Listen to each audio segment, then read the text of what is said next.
BJP राष्ट्रीय अध्यक्ष JP Nadda. स्वागत आपका।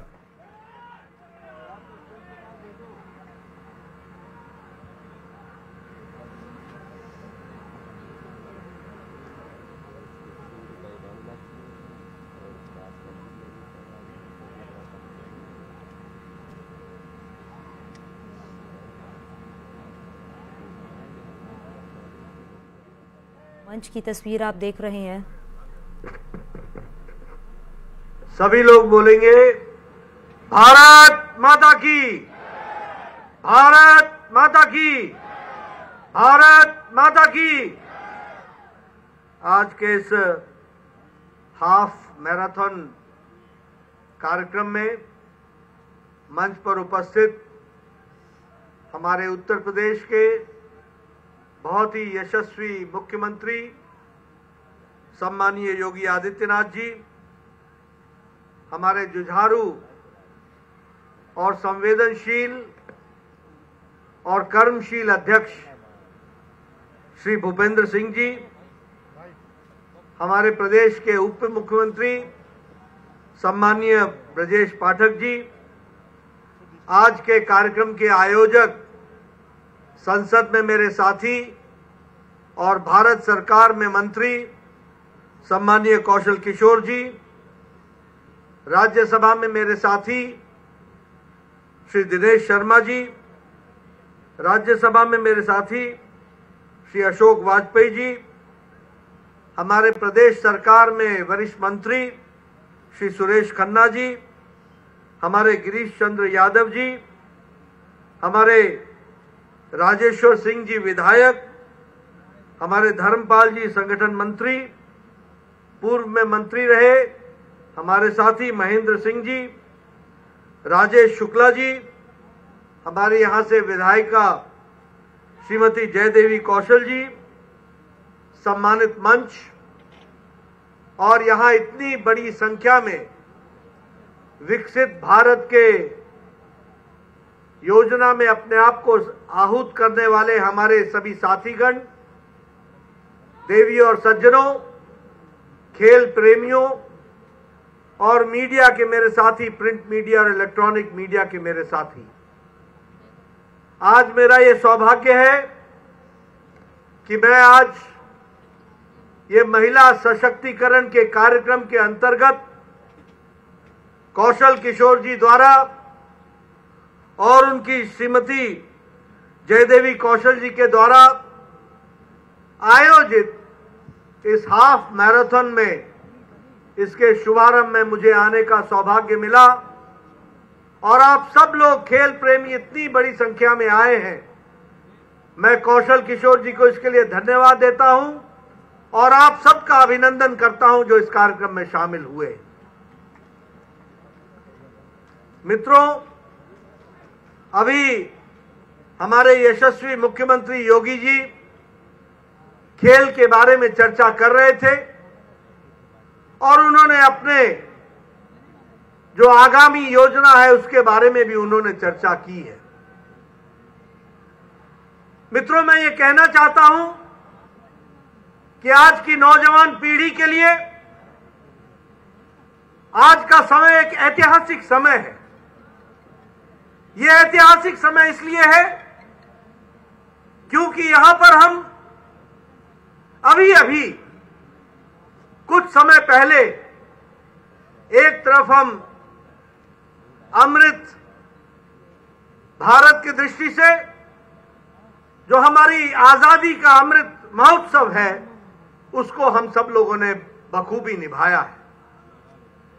पिछले 75 सालों में और उससे पहले जिन लोगों ने भी देश की आजादी के लिए और देश को मजबूत करने के लिए अपना योगदान किया, उनको हम लोगों ने अमृत महोत्सव में याद किया, अपने गौरवमय इतिहास को याद किया, अपने 75 साल के जीवन में गुजरे हुए पलों को भी याद किया और इसके साथ साथ विकसित भारत का हमने संकल्प लिया। अगले 25 साल की हमने कल्पना की और आदरणीय मोदी जी के नेतृत्व में, प्रधानमंत्री मोदी जी के नेतृत्व में अमृत काल से निकल करके विकसित भारत में हम किस तरीके से आगे बढ़ेंगे, इसकी हमने कल्पना की है। और उसी कल्पना का आज ये आधार है कि हमारे हर क्षेत्र में नए नए आयाम से अपने आप को जोड़ करके हम काम को आगे बढ़ा रहे हैं। जब हम विकसित भारत की कल्पना करते हैं तो युवा हो, महिला हो, गरीब हो, गांव से जुड़ा हुआ हो और हमारा किसान भाई हो, ये सब जब विकास की गति में अपने आप को शामिल करके आगे बढ़ते हैं तो भारत विकसित भारत बनता है। और इसीलिए हमारे प्रधानमंत्री जी ने, मोदी जी ने बड़े स्पष्ट शब्दों में कहा कि मुझे 4 ही जातियां दिखती हैं और 4 जातियां हैं। सबसे पहली जाति है महिला, दूसरी जाति है युवा, तीसरी जाति है किसान और चौथी जाति है गरीब की जाति। यदि हम गरीबों को मजबूत करते हैं, उनको ताकत देते हैं, यदि हम किसानों को मजबूत करके उनको ताकत देते हैं, यदि हम महिलाओं को ताकत देते हैं और यदि हम युवाओं को ताकत देते हैं तो हमें विकसित भारत से बनने में कोई रोक नहीं सकता। ये कल्पना लेकर के हम चले।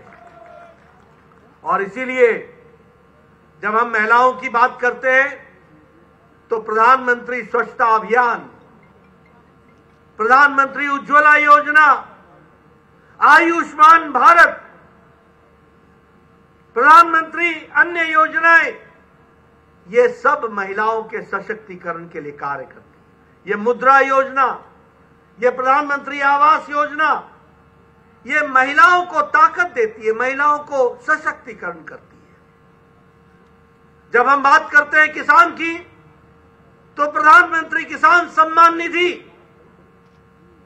प्रधानमंत्री के माध्यम से नीम कोटेड यूरिया, प्रधानमंत्री जी के माध्यम से हमारे सॉइल हेल्थ कार्ड और जिसको जमीन पर उतारने का काम उत्तर प्रदेश की धरती पर बखूबी योगी आदित्यनाथ जी ने किया है, इस काम से हम विकसित होते हैं। यदि हम बात करें गरीबों की तो प्रधानमंत्री गरीब कल्याण अन्न योजना, हमारा सौभाग्य योजना, उजाला योजना, प्रधानमंत्री ग्रामीण सड़क योजना, प्रधानमंत्री आवास योजना, प्रधानमंत्री ग्रामीण आवास योजना, ये हमारे गरीब भाइयों, आयुष्मान भारत, ये हमारे गरीब भाइयों को ताकत देता है और उनकी तस्वीर और तकदीर बदलता है। मुझे जानकर आपको बता करके खुशी हो रही है कि प्रधानमंत्री गरीब कल्याण अन्न योजना में 80 करोड़ की जनता को प्रधानमंत्री मोदी जी ने 5 किलो गेहूं, 5 किलो चावल, 1 किलो दाल, जिसको बखूबी हर व्यक्ति तक पहुंचाने का काम योगी आदित्यनाथ जी ने किया है, वो हमको ध्यान में है। और उसके कारण आज 13.5 करोड़ लोग गरीबी की रेखा से ऊपर उठ चुके हैं, वो बीपीएल से एपीएल बन गए हैं। इसलिए महिला की जाति, गरीब की जाति, किसान की जाति, और जब मैं युवा की जाति की बात करता हूं तो स्टैंड अप योजना, स्टार्टअप योजना, खेलो इंडिया, फिटनेस इंडिया, तरीके से युवाओं को आगे बढ़ाने का काम किया है। आज एशियन गेम्स में आज तक का सबसे बड़ा रिकॉर्ड अगर मेडल लाने का भारत ने किया है तो वो पिछली एशियन गेम्स में किया, मोदी जी के नेतृत्व में किया और योगी जी ने उसमें साथ दिया। आज जिस कल्पना को लेकर के योगी जी चले हैं, जिसमें खेलो इंडिया, फिटनेस इंडिया और हमारे अच्छे खिलाड़ियों का चयन और हर गांव में खेल का मैदान बनाना, हर जिले में मॉडर्न फैसिलिटी का स्टेडियम बनाना, हर गांव में ओपन जिम बनाना, ये अपने आप में बताता है कि अब ओलंपिक्स में, अब एशियन गेम्स में, अब दुनिया के किसी भी प्रतियोगिता में इंडिया का प्रतिनिधि नहीं जाएगा, भारत के गांव का प्रतिनिधि जाएगा और वो भारत को प्रतिनिधित्व करेगा। 140 करोड़ का देश और मात्र कुछ बड़े बड़े शहरों से हमारे खिलाड़ी निकले। ये जो अन्याय चल रहा था, इसको न्याय में बदलने का काम प्रधानमंत्री मोदी जी ने किया है। और इसलिए आज हम कह सकते हैं कि खेलो इंडिया में, फिटनेस प्रोग्राम में हर गांव से, हर जगह से लोगों का सिलेक्शन किया जा रहा है। उनको 50-50 हजार स्टाइपेंड दिया जा रहा है और उनको अच्छी सुविधाएं दी जा रही हैं, अच्छे स्टेडियम दिए जा रहे हैं ताकि वो ओलंपिक के लिए चयनित हो, एशियन गेम्स के लिए चयनित हो और देश के लिए मेडल की श्रृंखला लगा दे और मेडल लेकर के आए। इस तरीके का कार्यक्रम चल रहा है। इसी कार्यक्रम में, इस विकसित भारत की कल्पना में हमारे कौशल किशोर जी भी पीछे नहीं रहे हैं। और हम सब जानते हैं कि कौशल किशोर जी बहुत ही कुशल नेता भी हैं और कुशलता पूर्वक लोगों का कौशल कैसे बढ़ाया जा सके, इसके लिए भी वो प्रेरित करते हैं। ऐसे कौशल किशोर जी जिन्होंने महिलाओं के सशक्तिकरण के लिए हाफ मैराथन की दौड़ रखी है, मैं उनको बहुत बहुत बधाई देना चाहता हूं, जो इन्होंने भव्य कार्यक्रम किया है। ये रचना की है, ये सोच पैदा की है और उसमें भी युवा और युवा में भी महिला और महिलाओं का सशक्तिकरण। आप समझ सकते हैं कि कौशल किशोर जी की सोच कितनी गहरी है और कितने दूर तक जाती है। मैं उम्मीद करता हूं कौशल किशोर जी, आपकी कुशलता में अगर आज हाफ मैराथन हो रहा है तो वह समय दूर भी नहीं है जब आप फुल मैराथन की भी तैयारी करेंगे और उसके लिए भी लोगों को प्रेरित करेंगे। हम जानते हैं जिस तरीके से योगी जी ने इस प्रदेश की तस्वीर बदली है, वो भी हम सबके सामने है। एक समय में उत्तर प्रदेश कैसा जाना जाता था? गुंडों का प्रदेश कहना अच्छा नहीं लगता, लेकिन आए दिन क्या हुआ करता था? महिलाएं, बहनें, बहू बेटियां घर से निकल करके शाम को घर वापस पहुंच जाए सुरक्षित, इसकी कल्पना करना अकल्पनीय था। विकास के नाम पर सारे काम ठप थे। उत्तर प्रदेश मतलब पिछड़ा हुआ प्रदेश। और मुझे तो मालूम है, मैं 1998 में एक प्रदेश का स्वास्थ्य मंत्री होता था, बड़ी मेहनत करता था और अपने आंकड़े बहुत अच्छे बना करके लाता था। लेकिन जब मैं भारत के आंकड़े देखता था तो पता चलता था कि हमारे आंकड़े बहुत नीचे आ गए। फिर मैं पूछा करता था कि भाई ये क्यों हमारे आंकड़े नीचे आ गए, तो बताया जाता था कि ये कुछ बीमारू राज्य हैं जो बीमार रहते हैं और उनके कारण हमारे सारे पैरामीटर्स नीचे चले जाते हैं, कमजोर हो जाते हैं। और उस बीमारू राज्य में उत्तर प्रदेश भी शामिल था। लेकिन आज मैं गौरव के साथ कह सकता हूं कि मोदी जी के आशीर्वाद से और योगी जी के मेहनत से आज उत्तर प्रदेश एक अग्रगणी राज्य के रूप में आगे बढ़ रहा है और तीव्र गति से आगे बढ़ रहा है। मैं लखनऊ को पुराना जानता हूं। मैं सुना रहा था योगी जी को, मैं जब 11-12 साल का था, 71-72 की बात है, तब का लखनऊ भी जानता हूं और आज का लखनऊ भी देख रहा हूं। मैं विकास की एक नई कहानी देख रहा हूं।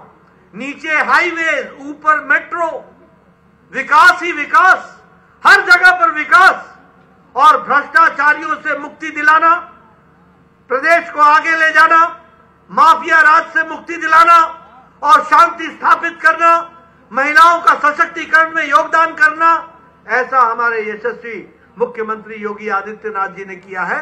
वो बधाई के पात्र हैं। उन्होंने अक्षरशः मोदी जी की स्कीमों को धरती पर उतारा है। इसके लिए मैं उनको बधाई देता हूं।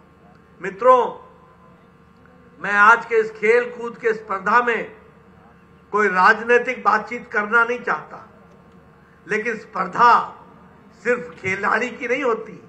स्पर्धा देश को आगे ले जाने वाले और देश को रोकने वालों के बीच में भी होती है। जब मैं ये बात कहता हूं तो एक तरफ हमारे मोदी जी हैं जो देश को आगे बढ़ा रहे हैं, और एक तरफ इंडी अलायंस है। वो इंडी अलायंस मोदी रोको, मोदी रोको, मोदी रोको। और एक तरफ मोदी जी हैं जो कह रहे हैं भारत को आगे ले चलो, आगे ले चलो, आगे ले चलो, विकसित भारत की ओर ले चलो। ये अंतर हमको समझना पड़ेगा। ये भी एक स्पर्धा है। उनकी स्पर्धा है कि वो नीचे कितना जाए, और हमारी स्पर्धा है कि मोदी जी के नेतृत्व में भारत को कितना आगे ले जाए। इस बात की हम स्पर्धा कर रहे हैं। मुझे हंसी आती है जिन लोगों ने पिछले इतने सालों में भारत को तोड़ने में कोई कसर नहीं छोड़ी, वो जोड़ो यात्रा पर निकल गए थे। जिन लोगों ने हमारे समाज में अन्याय करने में कोई कसर नहीं छोड़ी, समाज के साथ अन्याय करने में कोई भी कसर नहीं छोड़ी, वो आजकल न्याय यात्रा की कल्पना कर रहे हैं। ये देखो क्या विडंबना है। जिन लोगों ने अपने परिवार से बाहर किसी की कल्पना ही नहीं की, वो आज देश की बात कर रहे हैं। आप बताओ, जब मोदी जी बात करते हैं, जब योगी जी बात करते हैं, तो भारत आगे बढ़े, उत्तर प्रदेश आगे बढ़े, इस बात को लेकर के चलते हैं। और जब अखिलेश बात करते हैं, जब राहुल बात करते हैं, तो एक ही बात करते हैं, मैं और मेरा परिवार आबाद रहे। इससे ज्यादा उनकी कोई कल्पना नहीं, इससे ज्यादा कोई कल्पना नहीं। आप बताइए, ऐसे लोगों को आगे आने देना है क्या? मैं पीछे से आवाज सुनना चाहता हूं। ऐसे लोगों को आने देना है क्या? ऐसे लोगों को आने देना है क्या? हम सब लोग मोदी जी के हाथ मजबूत करेंगे ना, मोदी जी को ताकत देंगे ना, और उत्तर प्रदेश में योगी जी के नेतृत्व में फिर से हम पूरी की पूरी सीटें लोकसभा की लाएंगे ना। आप सब लोग इस हाफ मैराथन में लगे हैं। मैं सभी प्रतिभागियों को बधाई भी देता हूं और उनको शुभकामनाएं देता हूं। आप मैराथन की पूरी यात्रा करें और पूरी दौड़ संभव करें और आप जीते। इन्हीं शब्दों के साथ बहुत बहुत धन्यवाद। जय भारत, जय उत्तर प्रदेश।